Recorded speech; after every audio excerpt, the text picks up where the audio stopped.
Hello and welcome everybody to another episode of Strick and Roll. I'm your host, Shwin, and this is episode 33. I am joined by a first-time guest on this pod. His name is Stacy Patton. That is at Stacy Patton 89 on Twitter. Stacy, how are you doing? How's the motherland? Hot and humid. Nice. It's hotter than I thought it would be in February. From my part of the motherland, it gets kind of cool this time of year, but the heat it's still pretty hot in the land of doses and mimosas. Yeah, my homeland. All right, before we get started, I do have to make a few announcements. The first being that the Strickland has an Instagram. Please check that out. That is at thestrick.land on Instagram. Give us a follow. We're posting all kinds of new content on there. Strickland also has a YouTube channel where you may be watching this podcast. If you are, please hit like and then subscribe to the channel. That would be a huge help to us. Finally, the Strickland has a Patreon, which you can subscribe to. There are a number of tiers. There's a $6 tier that gets you access to Pod Strickland that I host every Friday with Prez. You also get access to the Strickland mailbag that comes out every other week, hosted by Andrew Steele, a.k.a. Doug, a.k.a. the Doug Bag, along with Dallas Amico. You also get access to the Strickland Discord where the conversation never stops. There are further tiers. There's a $9 tier that gets you access to Strickland Roll, this pod right here that I host, where I rant and rave about the Knicks even more than I normally do. You also get access to wonderful weekly articles by Matthew Miranda, one of the best in the business. There are further tiers. There's a $15 tier, $30 tier, $50 tier, and $100 tier. That's come with a variety of additional benefits like listening in on pod recordings, merchandise discounts, and even potentially co-hosting a podcast alongside yours truly one day.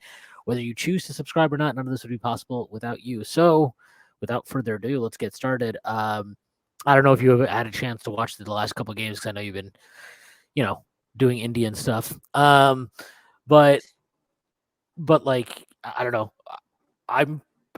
The Josh Hart ad looks great. He's been really sharp, and I think we all kind of suspected that upgrading that rotation spot where Deuce was playing before was the best way for the Knicks to improve this season. And obviously, the early returns look good on them targeting Hart to address that. And I mean, look, the threes are great. He's probably not going to shoot 67% from three, where the fuck he's shooting in his 2 games as a Knick. But I tweeted this out yesterday. Like, if he shot 6% from three for the rest of the year, I still think he'd be a clear net positive player for this team. So I think, I mean, can't call it a home run, but it's definitely a hit. Definitely feels like a hit. Yeah, I mean, it's I think that him and Quickly being a pretty lethal bench combo was pretty easy to foresee. Just the way that both of them play. I tweeted about this earlier, but I think it's the Knicks. We've talked a lot about there's a lot of competing voices in the Knicks front office. Tibbs obviously has a voice. Worldwide West kind of brings a lot of the relationships with players. And then Aller and other parts of the front office are potentially more analytically inclined. And I think that a lot of the Knicks players, the ones that have had like the most success, have that sweet spot between they do the things that Tibbs really like, and they're just analytical. They show up well in analytics, right? Brunson gives you the Tibbsy point guard who can get downhill, who's aggressive, scoring mindset, but also like just super efficient. That's going to make the analytics folks happy. Josh Hart is, he was compared to like Tibbs compared him to Jimmy Butler, and he's obviously not that level of player, but you can see the physicality, just the intellect, the ability to like, in those tough 50-50 plays, right? There's so many of those I've seen where it's just a loose ball or the ball's getting tipped up and he just finds a way to come down with it. And I don't even know if I can call it effort because it's something more than that, right? There's lots of guys who will try to get it. And, sometimes guys come up with it because, Mitchell Robinson comes up with more loose balls than other guys because, he has those advantages. There's just guys like I mean, if you ever played basketball, you know this too. Like, there's just guys who have you can call it a nose for the ball, or they get those balls. And that's just one thing. So I think that, but if you look at some of the guys who've had the most success, Hart is like that. Quickly, obviously, he's like that, right? Like, Tibbs loves all the little things that he does. And obviously, like, he's a plus minus god, right? I would say Mitch actually fits into that a little bit as well, right? Where he gives you a rim protector in the mold that Tibbs likes, but because of how many other things he brings, the vertical gravity and offensive rebounding that may not exactly always jump off the same way when you value some of these guys in terms of dollars. Yeah, I think that I would mention him. There's another guy I was thinking of. The point is, like, I think that this front office, in order to, like, kind of they've done a good job of finding those guys who are going to appease Tibbs, but also bring some of those hit on some of those other things. And with Hart, I think you also talked a lot about character. The kind of character of guys that they're looking for, and we've seen that very much so off the bat. Yes, obviously Hart's happy to be here, but it's even like I think this was partly because of what happened with the Gary Payton second situation. But he went out of his way during his press conference to say how much he admired the Portland situation. He's obviously playing with a larger. It's weird because he's gone to the bench, but his role is a little bit larger, right? He's given a little bit more offensive freedom. Yeah, he talked about it he talked about that in his post game yesterday. Right. So one, he's adapting to a new role, but also, like, he stressed, and I think everyone in Portland said that, he, where other players might have been annoyed that I don't get to show off everything I want to do, especially in a contract year, he was very professional about it, right? And he made sure to be clear in the press conference that, like, I'm not ripping Portland. Like, that was my role there. My role is a little bit different, so I can show off these kind of things. So you put all of that together, and this is a pretty much a slam dunk and acquisition. And you look at this team, and there's one other guy I want to talk about in particular, because he's a guy who came under a lot of criticism, and he's been as important to this winning streak, or the recent run of success the Knicks have, particularly given their injuries. But they're just like this is a team with a lot of just good basketball players.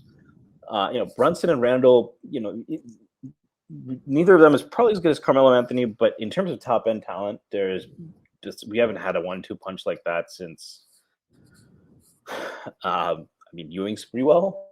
I think that 1-2 punch is better than Zach Randolph and Jamal Crawford, to say the least. So you have those guys. Then you have an elite center who's an elite defensive center and rebounder who's injured, right?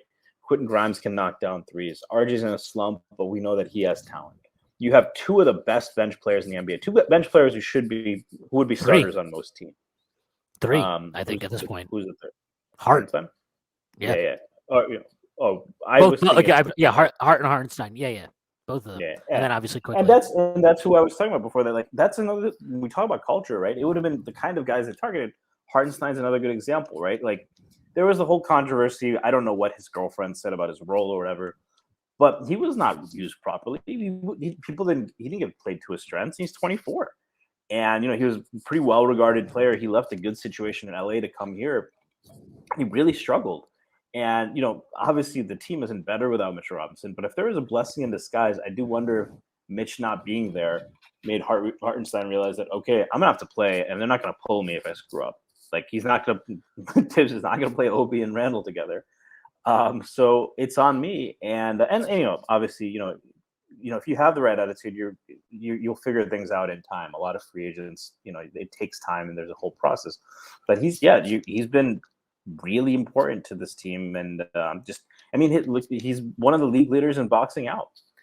So he's really committed to doing everything that they've asked of him. And, don't look now, but over the last few games, they have started to feature him a little bit more, making plays from the top of the key. So long and short of it is the Knicks are just a really fun and good team to watch. And I expect them to even increase once Mitchell Robinson comes back. Yeah. The other thing with Hartenstein is I think he's just moving better. He said he had an Achilles soreness or whatever that was lingering throughout the start of the season. So I think that maybe he just Yeah. It's just a matter of him getting right physically again because he is moving a lot better. He still can get pushed around on the boards a bit, but I think his defensive rebounding has come on a long way over this last like 3-4 weeks. And he's just been a little bit more active. He boxes out, right? Like they're not always going to be the most effective box out, but he's in the right place, and that's more than half. His box outs are pretty funny because he's like hunched over like the Hunchback of Notre Dame or something. But he's been more active. At least maybe not active is the right word, but he's been a little bit more impactful. I think offensively. They're still not using him much as a playmaker. And to be honest, like he's had some brutal reps in pick and roll where he has an opportunity at to attack on a short roll type of thing. Like he had one yesterday where Quickly fed him and he just like airmailed the layup. He's had a few of those from Quickly the last 3 or 4 games, fucking up my boys' assist numbers. But he's just been better and more active around the rim, I think. Like he got a lob yesterday, right? He's had a couple of big putbacks. Like he's definitely moving better. And it's good to see. And like, yeah, I mean, look, the Knicks, I think we talked about this a couple weeks ago, and I told you, I was like, I think they should go 500 before the All-Star break. I'm pretty sure they're going to do. They've done it basically. You mean go? They've been 7-6. I think Mitch got hurt. Yeah. Yeah. I think no matter what, they will finish above. They're 32-27 now. Yeah. With 2 games left, right? So they're guaranteed to finish one above game. 500. Isn't it just they one have game? 1 game left. Yeah. Yeah. So Atlanta, I think they're Atlanta and something else. Sorry, let me just check that right now. Yeah, so they have 1 game. So they have a chance to go 33-27 going in. But yeah, they'll finish at worst 4 games above 500 going in, and they get Mitch back. So, well, yeah, hopefully they said that he hasn't started. He'd started on court work, but he hasn't been cleared yet for contact. So we'll see. Hopefully he's back after the All-Star break. Another week or 2 after the. Yeah. Maybe, but let's hope not because that would suck. But they've gone actually 11-10 this year without Mitch. So the defense collapses, but look, if you can score the way they can score, you're gonna be able to win a lot of ball games. And to be honest, like I think I'm pretty bullish on what the defense can be even in Mitch's absence at times. With Hart's addition, I think we have a lot more options now. Like you're talking about, you have 3 high-level quality defensive perimeter players, right? In terms of Quickly, Hart, and Grimes, that's a lot. That's a lot. Yeah, I think if you look at Hart's career, he's not that great a defender, but he is arguably the Knicks' best event generator. So he adds that, and he gets you a lot of transition. So that helps the offense as well too. Yeah, and I just think he's a different profile from what they had. Like he's 6'4", he plays like he's 6'7". The physicality he plays with, he just plays so much bigger than what he's listed at, and which Grimes kind of is like that too, but Hart's on another level, and he's a much better rebounder, obviously. So yeah, Hart's a better rebounder. Hart is probably a better. I want to say he's better at his intuition defensively. I think is a little bit above Grimes at this point. But yeah, I mean, look, the Knicks have options. That's the entire point. And Hartenstein obviously playing better gives the Knicks a little bit more solidity in the back line. And I know Jericho Sims has weirdly become everybody's new whipping boy, but I think a rough stretch. I think he's fine. Like he's a third big being asked to start games, and it's hard. It's a hard spot for him. I think he's okay. I think you see stretches where there are really good things he does, and then you see stretches where he struggles. And I'm okay with that. He's playing as good as Brunson has been. Like he's not good in pick and roll defense. So, when you're the drop big behind that, anyone's going to look kind of bad. And with Sims, he's least equipped on the team probably to deal with that. So, yeah, and I think unless you're going to switch, but they're not switching. So, yeah. What it is. And at the end of the day, like I think he's done a better job of boxing out. I'm not saying he's great at it. I think he's he's definitely worse than Mitch. I think there are times he's worse than Hartenstein. I go back and forth on them. I think they're both kind of like have similar issues on the defensive glass, but he's been a great offensive rebounder for the Knicks too. So that's like helped them stay afloat offensively. Even in Mitch's absence. He's great at finding shooters off of those two, which I will say Mitch has improved there, but seems like he gets the rebound, He's also been a lot more confident about going up with putbacks or like pump faking, clearing space, and throwing the dunk. He lacked that confidence. No, I think he's on defense. There's big man issues, but it's and you're seeing that with a. I mean, I wish we didn't have to have reactions after every game. You're seeing with RJ. You're seeing with the Grimes stuff. A lot of these guys, like especially younger players, they're kind of going through it, and you have to you have to kind of be ready to ride those ups and downs. So yeah, and I mean, look, we can talk about RJ, who had honestly that might have been his worst offensive game ever. He had 4 points on 8 shots, 1 rebound, 1 assist, I believe. He must have had some worse games rookie year, but yeah, it was down there to say the least. Yeah, it was brutal. I actually thought, I mean, and again, I mentioned this on the post game yesterday, but like, this is not to praise him or to even like pretend like I'm justifying his play yesterday. I just thought his defense was fine. Like he actually was closing out to shooters, trying to get over screens. Yes, he fucked up a few times, but in general, if that's the defensive effort you're getting from him, you're probably okay.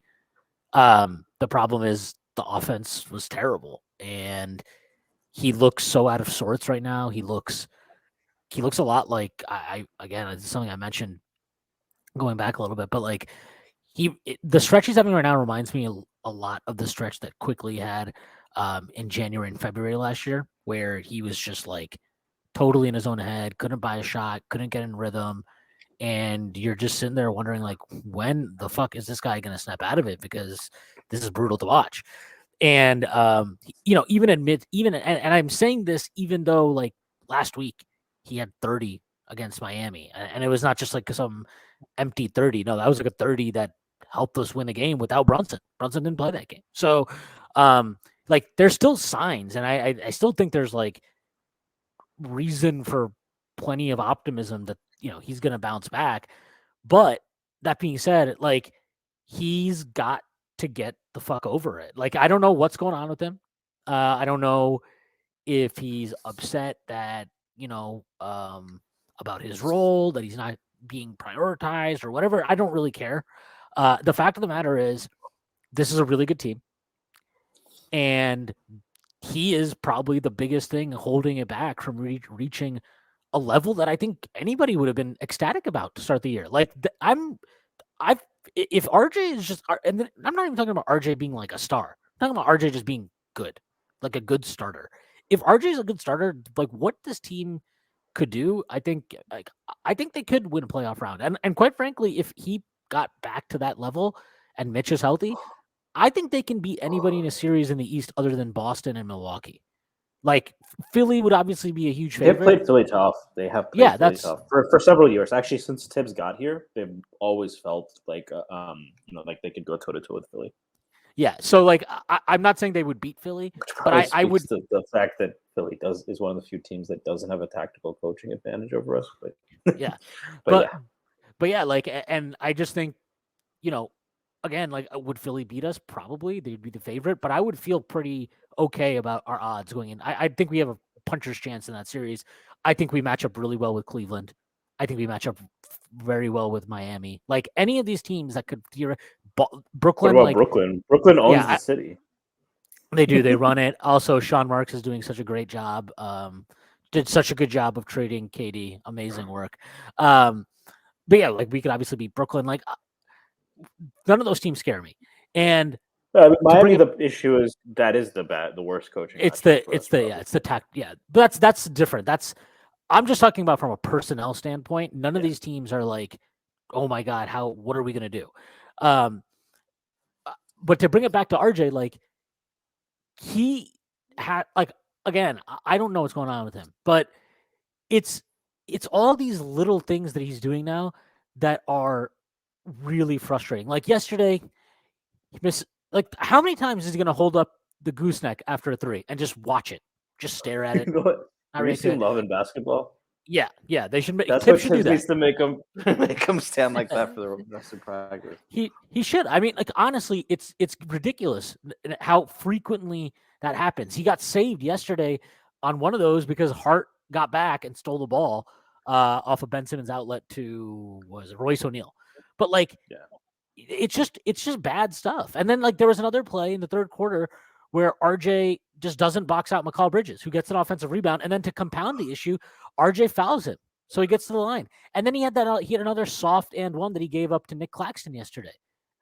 Yeah. This is he's playing with no physicality or force on the defensive end, and then offensively, it's like it feels like every time he gets the ball right now, he's trying to justify a $107 million contract, and it's like, dude, can you just fucking play basketball? Can you like chill the fuck out and just play basketball? Because what you're the thing on this team that's stopping it from really getting to a place that, again, like I don't know if anybody would have expected that coming into the season. Like, and it's like that and one with Claxton also. It shows to like just how, I don't know if I want to use the word lost, but it's like, you often, when people analyze like zone defense from linebackers in football, they'll often talk about getting depth. And there's guys sometimes where like, you're just guarding grass, right? You're not deep enough to guard, kind of the mid or deeper routes, and you're not far enough up to guard the flat. That was that Claxton play where RJ kind of had to split the difference between two defenders. And the passer, I forget who threw I think it was Cam Johnson who threw the pass. Cam Johnson actually did like a no-look pass, but he didn't need to, because it didn't fool RJ, but RJ still wasn't close enough to Claxton to make a difference there. And that's where it's like, and it's, go back to another movie football analogy. It's like, make mistakes, make them big. I'm not going to eat your lunch over that, right? You want to like sell out on that Claxton pass because you think you have a read on him, then go for it. Or if you think he's going for the three, then and you get fooled there. Sometimes it happens, right? But he wasn't. I mean, he was defending grass, right? Hardwood in this case. So like that, those are really alarming thing where it's just like he's just not. He just seems to be just a step slow right now at everything. Yeah, and I think you see that on defense, you see it in the rebounding. I actually thought it was kind of telling yesterday in the fourth quarter. So that's when RJ comes in with the bench group. Like Tibbs was basically telling him to clear the fuck out and like quickly run the offense, which is like, and I think you could tell like RJ was a bit annoyed by that. But like again, read the room, dude. You're 2 for 8. You're playing like absolute shit. Like it's okay. I'm sorry. Go take a back seat. And like he could benefit from that if he accepts it. And like I don't know. This is who's benefited from that actually? The guy who the public enemy number 1 last year. Yeah. Look at Randall, right? Yeah, I think he's benefited a lot from embracing kind of playing. I mean, it's not like he doesn't get to do stuff, but yeah, playing off Brunson I think helps him a lot. And even quickly. Like he's Randall, I wouldn't say he defers to quickly, but a lot of the looks he gets were like quick will just draw a help defender and get Randall a catch and shoot 3, and Randall being willing to take those shots in rhythm or just work against closeouts, that's helped. And I think Barrett benefits from that too when he embraces that. Yeah, it's just like it's just I don't know if this is true or not. I don't know. I have no clue. But like to me, it looks like he's pressing in all kinds of ways. It feels like he's upset about, I don't know, his role, the usage, whatever. Maybe not upset's probably the wrong word, but maybe disappointed he's letting him. But none of this matters. Like whatever it is, you can't let that stuff impact how you defend, how you rebound, your decision making. Like at some point, you got to get the fuck over it and play for the team. And like, do you think? Go ahead, sorry. I was just gonna. If he wants an example of like who, like guy, like look quickly was a 25th pick. Okay, he's not supposed. He was like, I don't care what people say. You get drafted in the late first, early second. You're not some major organizational priority. You're just not. It's just not how it works. He's at this. He earned his way into the rotation as a rookie off the bench. For 2 years, he's basically sat behind guys that are better than it, that he's better than at his position. And while he's seen the team bring in multiple players to start over him, and then this summer he sees them bring in Jalen Brunson, and he sees, my name is floating around in trade rumors, and I don't think you could ever fault him for his effort or his commitment or his willingness to play for the team. And that doesn't even mean during that stretch that you mentioned from last year, right? That was a big difference. Yeah. like his plus minus was still great last year, even though when he was shooting like garbage, right? Because I think that in some ways he's just always going to be a better defender than RJ because there's just things he's good at that like 99% of NBA players aren't. But like part of it is buying in and in that effort. But kind of on that note, right? I was gonna get him this as well. Like Brunson, obviously, he's a very polished player. You look at his press conferences, you can tell that the guy probably watched, his dad and others. He grew up around people who were in a professional organization and he knows what to say, right? You look at a guy like Randall who's had to battle his own demons. Is this at this point, especially with a coach who kind of can wear on players, right? Maybe that's what's happening with RJ. Is this an opportunity, or is this kind of a test of the leaders in that locker room, right? Even guys like Rose and Fournier still have an important role there. I think both of and I'll commend both of them because it seems like they've both bought in. I actually small thing, but like Fournier came in garbage time and played. And he had a smile on his face, played with enthusiasm. He's been really good. And you can say that, well, I don't think that's something small because the Knicks had a player who got benched for Mitchell Robinson and who couldn't guard a pick and roll to save his life. And he whined and complained to Steve Popper, right? He hadn't found his true calling as the person to bring down the CCP, but Enes Freedom. Compare Evan Fournier's behavior to Enes Freedom's. Yeah, Cantor, whatever. Enes Cantor, whatever. I'm not calling him. I'm not calling him Enes Freedom ever. He's Enes Cantor. Enes World Peace. Yeah, Enes, penis Cantor. But the point I'm making is, how much, is it kind of on the vets and the other leaders, not just the vets. I mean, Quickly is a leader at this point too. Is it on those guys to kind of bring RJ in, hold them accountable, that kind of thing, or what are your thoughts on how much that can help here? What do you mean? Just like in terms of leadership, right? If you think that he's going through something mentally and that's an issue or part of it, you'd hope that guys like Brunson, Quickly, Randall, Rose, Fournier can mitigate that. Hart, obviously. Yeah, I mean, I think he needs to. He needs the All-Star break. I think he really needs the All-Star break. He needs to get away and just chill. But the other thing is, like, he's also, to me, just doesn't look like he's in top tier condition. Like, he looks like, I don't think he's out of shape or overweight or something, but like, he might have bulked up too much over the summer. But even adjusting for that, like, he just is not moving well. And maybe he's carrying something that we don't know about, but I can't give him that benefit of the doubt because I don't fucking know. But he's not moving well. And yeah, like I do think some of it is mental, some of it's physical, whatever. But yeah, like can guys approach him and can they help him get out of it? I don't know. I mean, you would like to think that, but sometimes we saw last year with Randall, right? Nobody could fucking like get him to chill. And he needed the offseason. He needed to go away for 2 months, get his mind right, have Johnny Bryant challenge him kind of. And he's come back with a much better attitude. And I think reframe the problem, right? I actually liked that quote where he was like, what would you like? Would you want to be teammates with someone like yourself? I bet you it's never been framed like that in Julius's mind. And RJ may need that kind of framing, whatever it is, whatever that paradigm shift that he needs. Sometimes you need someone to give you that. It's something that probably would have seemed obvious to all of us, right? Like, yeah, like no shit. How does Julius not realize how much of a pain in the ass he is? But phrasing things like that. But you kind of need to step away, I think, to even be open to that as well. So I definitely agree. Like the All-Star break. And I think that applies a bit to Grimes. I don't think his effort or anything has been an issue, but I think with him, he's just running into the. I think he's just running into the wall. He's played how many minutes this year? He's played. Let's see, 1,455 minutes this year. That's way more than he played last year. He's also played heavy, like all those fancy metrics that grade, minutes. And they'd grade, like the defensive matchups. And all. He's taking a tough matchup every single night. He's playing a lot of minutes.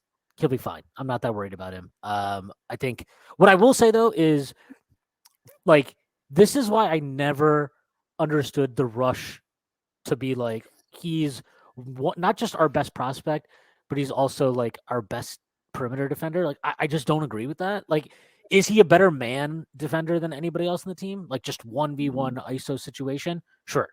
I mean, I'm I would not argue even that sure actually. I would argue that if Julius is Yeah, active, that's what I was like thinking. when Julius cares, he's probably the best. But on average, yeah, sure, he's the best 1v1 defender we have.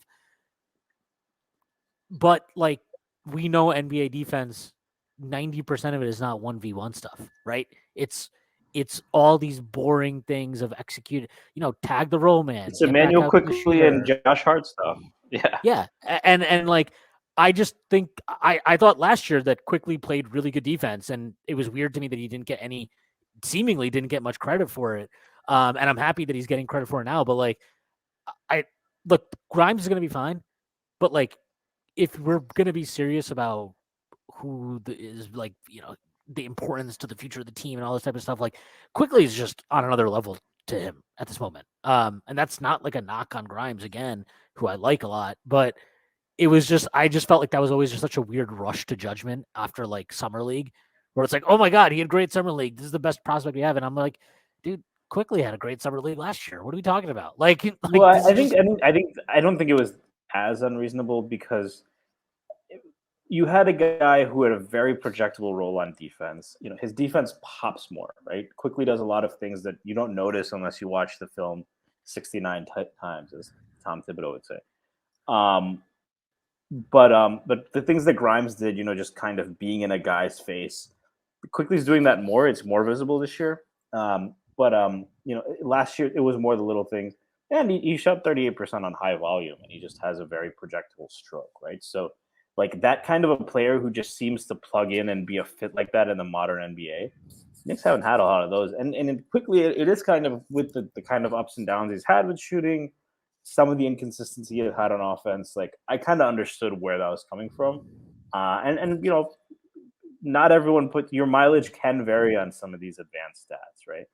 I think after 3 years, when someone is consistently like making the teams, or the team is 7, 8, 9, 10 points better consistently across a variety of lineups with that player on, you think about it like that. But I mean, I think they're both going to be good, and I do think Grimes' inside the arc game has really stepped up. I think that I also think that we need to. I don't want to be one of those people. We need to stop pitting players against each other, but like we should probably keep RJ Grimes and Quickly. I'd want to keep Obi too if it looks like he was going to get an opportunity here. So a lot of that is really, and a lot of the backlash against Grimes also. There's a lot of backlash against Grimes, and that's a lot of Cam stands that are like, yeah. well, I mean, there's the Cam people stuff who is are just like, well, whatever. Cam. Well, because here's the thing: people are like, why couldn't Cam even get any minutes? It seems pretty obvious if you read between the lines that if Cam was going to be in a bench role, he wasn't happy with that. So I at least will say that people who argue that Cam should have started, then they should have. I'll at least argue that they're discussing the right thing instead of the argument of why didn't Cam ever get any minutes. Is like clearly there was a reason that wasn't just Tim's didn't like him or whatever. But that's where a lot of the backlash against Grimes coming over. It's like, oh, he scored 4 points yesterday. It's like, yeah, but he gives them spacing. Someone else was like, well, Grimes' shooting isn't really needed for that starting lineup. It's like, even if his shooting is down, like that creates space, right? The attempt level, the respect that he's getting from defenses. If his percentage goes down to 35%, that don't mean he's not performing the role of a shooter. So, I think there's a lot of game to game overreactions from everyone on everything. But in the midst of all that, this is probably the longest stretch of sustained, consistent play Quickly's had. If you go, I'm not saying Ben's grade are the be all end all, but look at those grades he does every night. Quickly had like 1 C, I think, in the last 2 months. It's consistently B plus, A minus. And you look at he's been the Knicks' most consistent player all year. Even when he was shooting poorly to start the year, it was obvious that he was like I mean, remember at the start of the year we were talking about how bad the defense was, how unconnected they were, the lack of effort, and the one guy you could never say that about was Quickly. Like he from the start of the year to now, he's never, not one time has he stepped on the floor and not given you maximum effort defensively. And now that he's shooting, it's like that impact is very, very real that you're And seeing. I think he's like Hartenstein, right? Now that he gets more consistent minutes. This is also why I think that Obi, whenever he does get a role that gives him more minutes, I'm not blaming Tibbs. I'm not saying that he's wrong not to give him more minutes with the way Julius playing. But when Obi gets more minutes, he's going to shine. I think he already does. But I mean, I think that's helped quickly as well. There is a guy we haven't mentioned much at all, who got snubbed from the All-Star game, who has been averaging 30 for like the last 10 games. Put up 40 last night on the Knicks crosstown rivals, and has been the Knicks' best free agent acquisition in a long time. Let's. I mean, first of all, do you think that Brunson got snubbed, or even before this stretch, do you think that was obvious? Or I did. I think Brunson has been pretty like okay, let's be real. He's better than DeMar DeRozan. He's better than Halliburton. Like those two guys should not be on the team over him. There's no argument for it. okay, well, you can't argue. Yeah, you can't argue team success in their favor. And if we're just talking about individual production, he stacks up with anybody. So that to me is absurd that either of those guys on the roster of him. It's also absurd they're in over Harden, but I think with Harden he's just getting blackballed because he forced his way out of Brooklyn. I don't think the coach. Well, he also played fewer games, right? Yeah, but he plays fewer games, look, right? Yeah, and I just think Brunson, the heater he's been on lately, has been ridiculous. I mean, yesterday you're talking about 40 points. According to Ryan Russillo, that 40 points is not valid because he drew a somewhat suspect foul call one time. The clip he showed was a foul. The guy moved if you move forward, that's a foul. And you can tell me it's a little cheap and it's Brunson kind of like playing. And Brunson kind of pushed off. Yeah. But we both talked about this. Like that's part of that's like if you can subtly push off both here and with like wide receivers, like that's a skill, You can't apparently like touch someone on the arm though with the game on the line. But anyway, we don't need to talk about that. But yeah, I thought that was a pretty horseshit call. And I'm no Philly fan, so but like I mean, look, Brunson's just playing at such a high level, and like you can't. The Knicks were 22nd in offense last year or something. They're sixth. Yeah. They're sixth in offensive rating, and I know that's not all Brunson because, like we talked about, quickly has gotten better. Randall's bounce back has been immense. Like, of course, they're offensive rebounding at a crazy level. Like, of course, it's not just Brunson, but it's hard to not watch it's hard to watch this team and not come away from it thinking like. I mean, think you add a guy who's averaging 24 on 60 true shooting. That's gonna happen, And like this is, I think Julius has on aggregate been the Knicks' best player, but like when you boil down games, and we've seen how many close games the Knicks have played and all this type of stuff, like the amount of big time shots that Brunson has made are, you lose track, and so like, and I think that allows Randall to be his best self. Because Randall doesn't do the things that he's not as great at as much anymore, Yeah, he gets 100%. to play quicker. He gets to play off of other guys. It's not so much Brunson being a quote unquote true point guard as like Randall doesn't have to do as much of the creation stuff, and he gets to just be like a bull in a china shop, and he's really excelled at that. Yeah, and Brunson, like, I mean, I don't want to take away credit from him, but that has also been part of that is that the Brunson acquisition. So. Yeah. I mean, it definitely helps, and obviously, like you said, you don't want to give Brunson all the credit for Randall, but like obviously his presence helps. I mean, it helps everybody. It's not just Randall, right? Everybody has benefited from Jalen Brunson's acquisition. So like, yeah, this team just needs. I mean, I'll say this: I don't really give a shit. Like, this isn't. I'm not. I don't care about the All-Star stuff that much. I don't. It doesn't really move me. Like, it is whatever.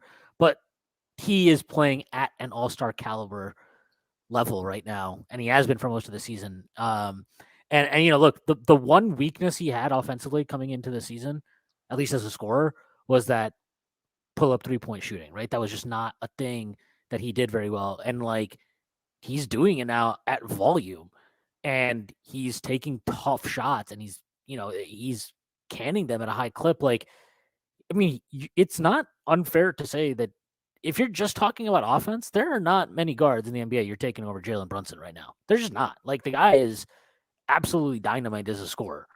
And I mean, like let's name them, right? Who, like, one-on-one, if you need a shot, who are the better one-on-one players in the NBA than him? Kyrie, Kyrie and Steph come to mind. Dame. But then you're getting like a guy like Ja, I guess, because he has the blow by speed. But Brunson is more well rounded. I'd take Brunson over Ja. I know that's probably. I'm sure many hate people. Ja, so like, but Ja's fine. So for me, Ja's fine. But like, if we're gonna be real about Ja, like, that guy benefits a lot from, let's say, the offensive rebounding of his team. That, I think, helps him out very much. But yeah, sorry, go ahead. Yeah, it's so I mean, you can count on one. I mean, when's the last time the Knicks had a scorer? Like, I mean, he's the Knicks' best scorer, right? Since Carmelo, easily. Yeah, he's more efficient than Carmelo, but, and he just, I mean, I talked about this too. Like, he doesn't have real blow by speed. Quickly is faster than him, right, with the ball in his hands. He doesn't have real blow by speed. Obviously, not a great vertical athlete. I mean, he's just strong, shifty, but like, he's not like Drew Holiday. But it's his economy of movement, right? Look, watch like step backs from James Harden or even Quickly or Dame.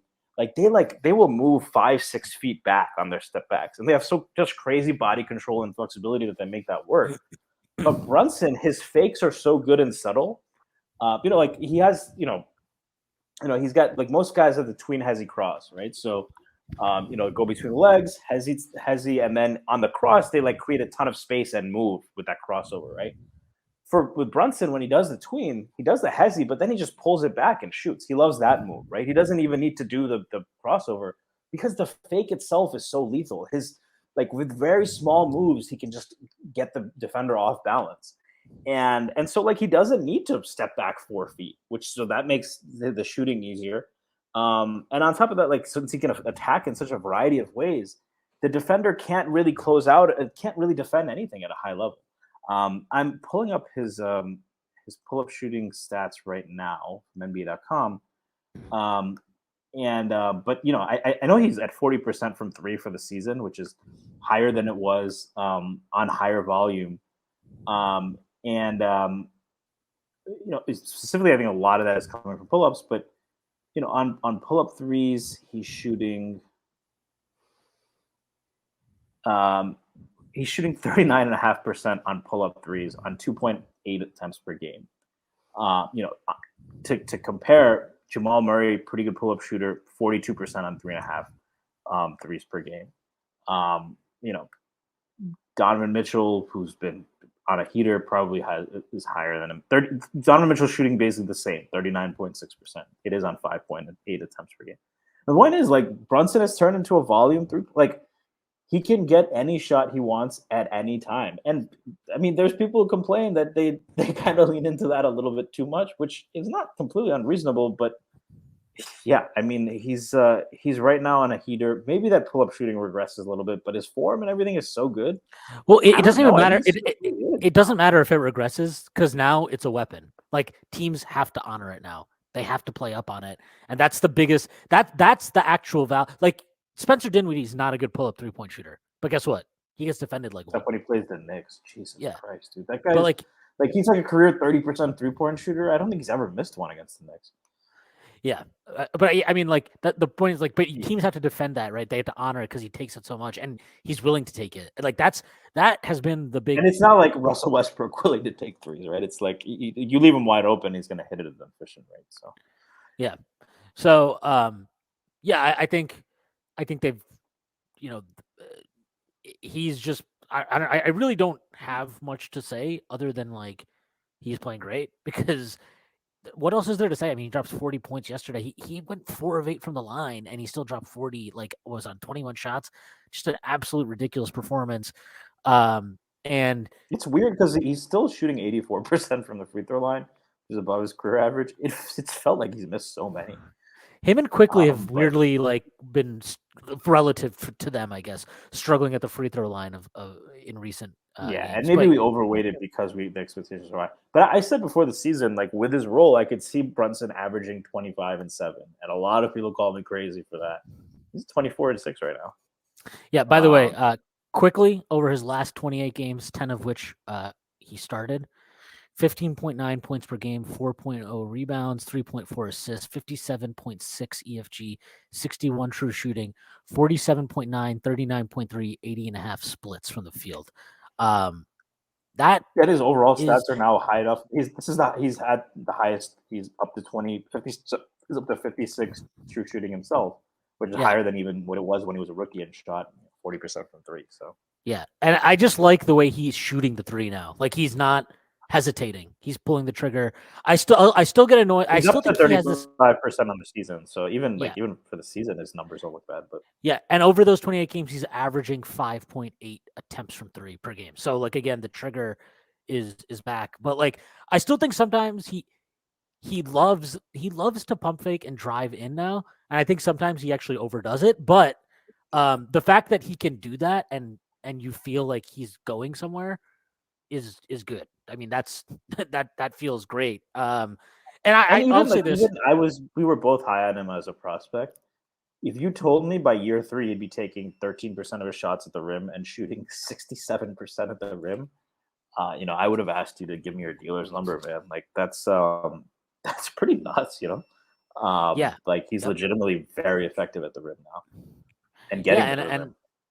And I think part of the frustration that, to bring it back to RJ a little bit, like part of the frustration I think and why people are so down on him is quickly plays kind of the same position weirdly, right? And he's playing it And a so does lot Grimes, better. right?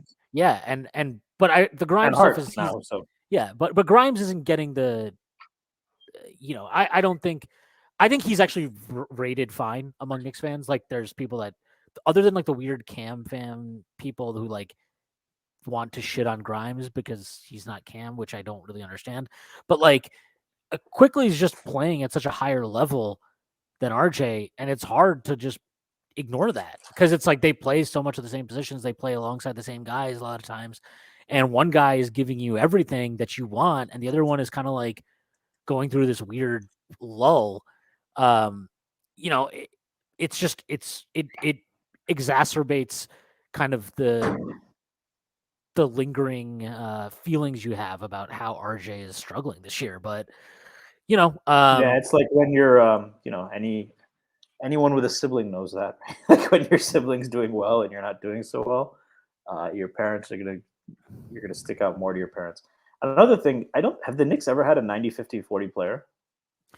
40, 50, 90. No, I don't think they have. Pretty sure they haven't. So Brunson is shooting 48.5% from the field, 40% from 1.7% from three. Honestly, it's his free throw shooting of all things holding it back. He's at 84, but it's probably too late in the season now. But maybe something to keep an eye on in future seasons. He has a chance to do it. I think Quickly has a chance to do it too. But I thought that was a fun fact.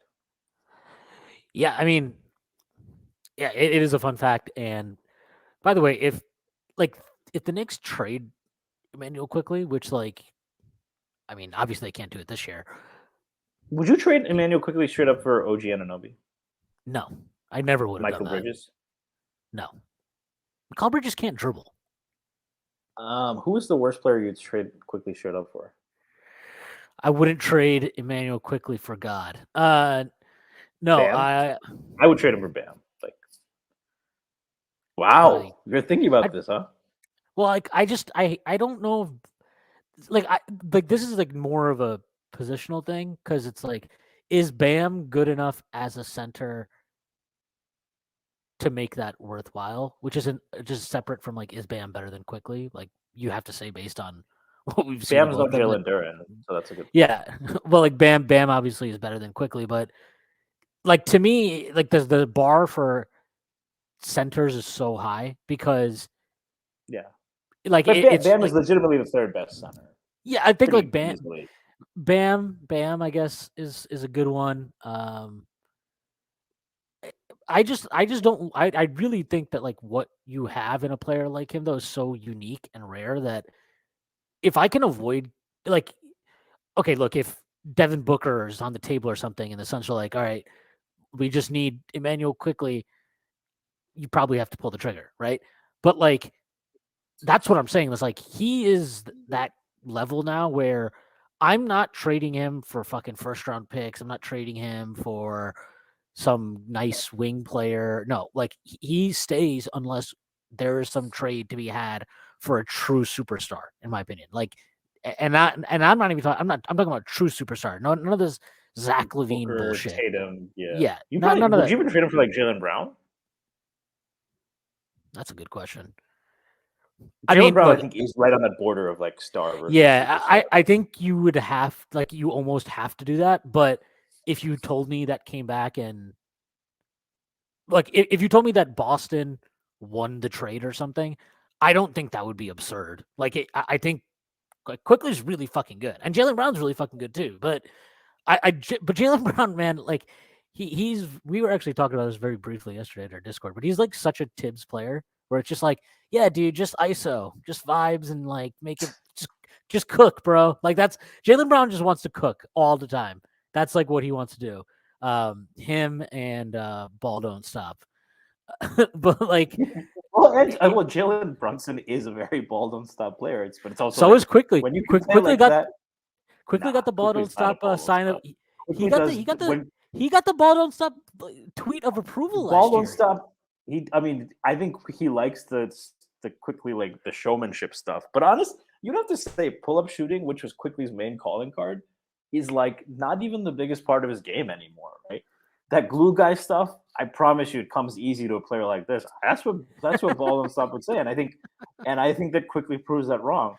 Um, I mean, but let's actually talk about Jalen Brown for a second because I know so Jeremy Cohen Let's wrote a talk about long Jalen piece. Brown. Let's talk about Jalen Brown. But before we talk about Jalen Brown, I should do a thing that I need to do. And I'm going to pull it up right now so that I can read off this wonderful, wonderful advertisement to the masses. All right. I am dumb, but here we go. Uh, are we there? Okay. The action never ends at DraftKings Sportsbook, especially this summer, with tons of ways to bet on all your favorite sports. You can fuel your fandom and feel the heat of the season like never before. Plus, right now, DraftKings Sportsbook is giving new customers a risk-free bet up to $1,000. That's right. Make your first bet up to $1,000, and if it doesn't win, you'll get another shot to cash in. You can throw down on all the major action for baseball, golf, MMA, and more. Plus, with same game parlays, spreads, money lines, over-unders, and props, your betting options feel endless.